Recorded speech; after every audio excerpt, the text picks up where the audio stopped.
Hi, welcome to SBR Sports Picks. His name is Mike Brenner. My name is Peter Loshak, and it's week 3 in college football. We are talking right now with Al McMorty from BigAl.com, veteran handicapper. Always love to hear what he has to say. And of course, his picks are very tailable. Our long-term viewers know that. Anyone who's been following sports betting for a while knows that. And the game we're covering right now, an interesting one, right? Oregon and Nebraska. Mike Brenner, Oregon had 2 big wins, but lost both ATS. Nebraska has had 2 big wins, but won both ATS.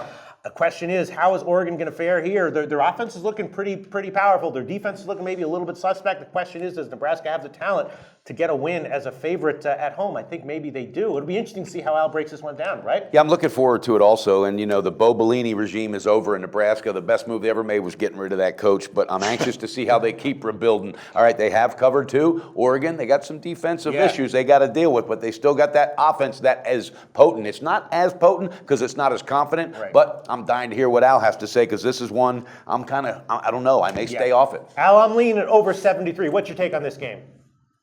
Well, you know, both teams come into this game with undefeated 2-0 records. That's not surprising, of course, given that each team has played all of its games at home this season and against cupcakes, no less. Oregon defeated Cal Davis 53-28 and Virginia 44-26. Nebraska, of course, destroyed Fresno 43-10 and Wyoming 52-17. And the one thing, guys, that immediately jumps out at me is that Oregon's new defensive coordinator, Brady Hoke. By the way, you said the best thing Nebraska did was get rid of, Bo Pelini. How about the best thing Michigan did was get rid of Brady Hoke? Yeah, right. You're darn right.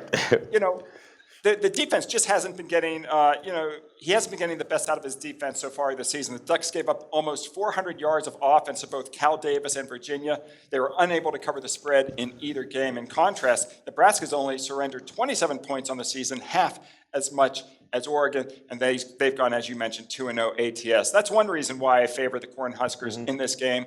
Another is that teams that go on the road after playing 2 home games, those teams have been awful versus opponents off back-to-back straight up and against the spread wins. And since 1980, they've covered just 20 of 62 games. Finally, Nebraska's 39-22 ATS win favorite versus non-conference foes off a straight-up win. And the Huskers are also 35-17 ATS as favorites versus opponents off back-to-back home games. I'm going to lay the points with Nebraska. All right, Big Al McMorty from BigAl.com liking Nebraska -3. Maybe we'll tail that later on this week. We might have to, Pistol Pete. Maybe. All right. And again, Al McMorty's website is BigAl.com. He has 4 free picks every day there. 28 picks every week. Free picks. Go to BigAl.com to get all that every day and every week. Do your research before you bet. Check out our ratings guide to see which books have the best ratings and sign-up bonuses. Open up several accounts and shop for lines at SBRodds.com. Always be ahead of the game.